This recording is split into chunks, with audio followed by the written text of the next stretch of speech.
नमस्कार साथियों, मैं संजय दास उर्फ महाप्रज्ञा और आप देखना शुरू कर चुके हैं एसएसबी हिंदी न्यूज़। आज हमारे साथ में हैं रमेश चंद्र निवोरिया जी, जिनको हम बसपा की मंचों पर देखते आए हैं। आज हम इनसे बात करेंगे कि बसपा से यह कब से जुड़े और कितने वर्षों तक बसपा में कार्य किया है उन्होंने। हाँ सर। मैं बसपा में 1986 में जुड़ा, 16 मार्च 1986 में। डॉक्टर पीपी चौधरी साहब की सभा हुई थी एक, उस समय वो वाम सेब के माध्यम से आए थे अदालत राय पर। तो उन्होंने एक छोटी सी सभा रखी थी।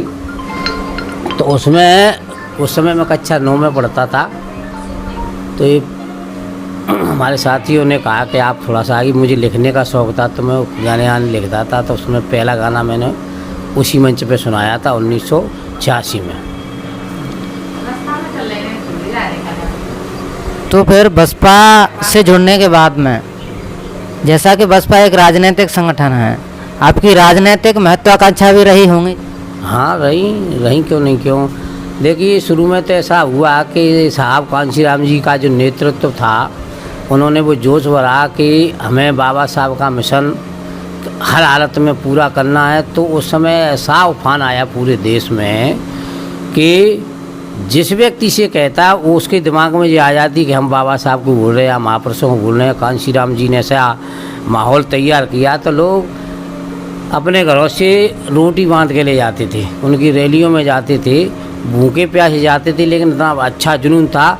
और उसके बाद यहाँ उभर के मध्य प्रदेश में 2 लीडर आए। इन लीडरों के पीछे पूरा प्रदेश चला।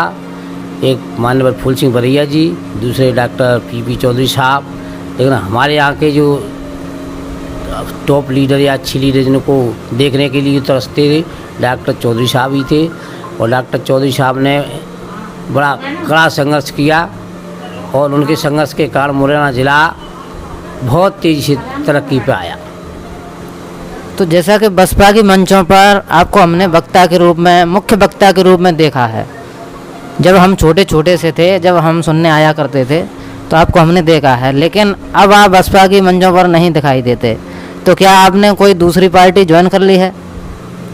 जी देखिए, बसपा का मैं मुख्य वक्ता रहा हूँ और मुख्य अतिथि के तौर पर भी कई मंचों पे मैं रहा हूँ। लेकिन आज की तारीख ये है कि 2003 की ऐसी घटना हुई कि बरैया जी को पार्टी से निकाल दिया गया और उस समय हम सरकार बना रहे थे। तो बरैया जी के निकलने के बाद में जब रिजल्ट आया तो 2 सीटें आई थी, जहां हम 100 सीटें जीतने की बात कर रहे थे, 2 सीटें आई नहीं। इसके बाद सबलगढ़ में एक मीटिंग हुई थी जिसमें हरगोविंद जौहरी, ममता मौर्य जी और हमारे डॉक्टर लाखा जी और समस्त जो बड़े पदाधिकारी थे, वो रेस्ट हाउस पे एक मीटिंग हुई थी। उसमें हमने कहा कि जब तक इन बरैया जी को आप नहीं लाओगे तो बसपा चल नहीं पाएगी। तो बस इसी शब्द पे लोग ये नाराज़ हो गए कि इसको पार्टी से निकालिए, इसने बरैया की बात क्यों की। तो उन्होंने तैयारी कर ली कि इसको कल पेपर में निकाल देते हैं, इसको निकाल दें। तो मैंने ये कहा कि जब मुझे निकाल आया तो मैं इससे पहले इस्तीफ़ा दे देता हूँ। तो वो भी पत्रकार हो गया, मैं भी पत्रकार है, चलो मैंने अपनी प्राथमिक सदस्यता से इस्तीफ़ा दे दिया। और हमारे साथ उस समय करीबन 52-53 लोग जो कार्यकर्ता थे वो मेरे साथ आए, उसमें ओम प्रकाश सेंगर भी थे।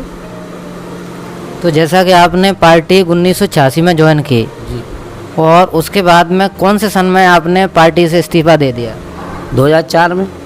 2004 में आपने इस्तीफ़ा दे दिया। उसके बाद अब आप वर्तमान में इंडिया गठबंधन को सपोर्ट कर रहे हैं या किसी पार्टी विशेष के लिए काम कर रहे हैं? देखिए, वैसे तो मैं इस समय कांग्रेस पार्टी का किसान मोर्चा का जिला उपाध्यक्ष हूँ और इस समय जो इंडिया गठबंधन है उसको मजबूत करने का ही काम कर रहे हैं हम लोग। और बसपा आज हमारे जो मूल मुद्दे उनसे भटक गई और जो हमारी पार्टी के सदस्य नहीं होते हैं वो एकदम चुनाव मैदान में आ जाते हैं, तो लोगों का मनोबल टूट जाता है कि जिन्होंने 20 वर्ष 30 वर्ष तक जो मेहनत की और उसको कोई तजर्बा नहीं।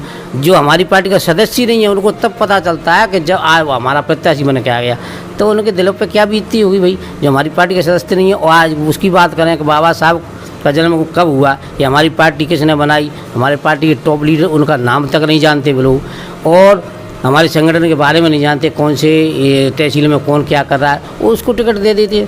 जैसे उदाहरण के रूप में अगली बार बढ़ाना को दे दिया। बढ़ाना हमारे प्रदेश का ही नहीं था, पूरे मध्य प्रदेश में हमको एक प्रत्याशी नहीं मिला, वो वहाँ से लाए। तो लोगों की राय हुई कि जो लाए नहीं गए तो नरेंद्र सिंह तोमर द्वारा लाया गया था ताकि बीजेपी की सीट निकल जाए, और जाटव समाज को उन्होंने पागल बनाया। तो देखो पागलपन की भी हद होती है। हमारा मैं तो समझता हूँ कि बाबा साहब के मिशनरी जितनी लोग हैं उनका बहुत बड़ा अपमान हुआ।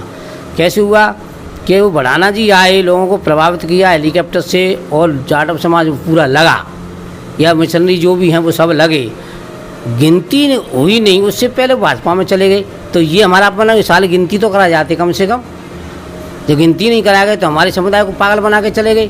आज भी ये गर्ग जी आए, गर्ग जी क्या हमारे मूवमेंट के व्यक्ति हैं क्या, हमारे मूवमेंट को चलाएंगे?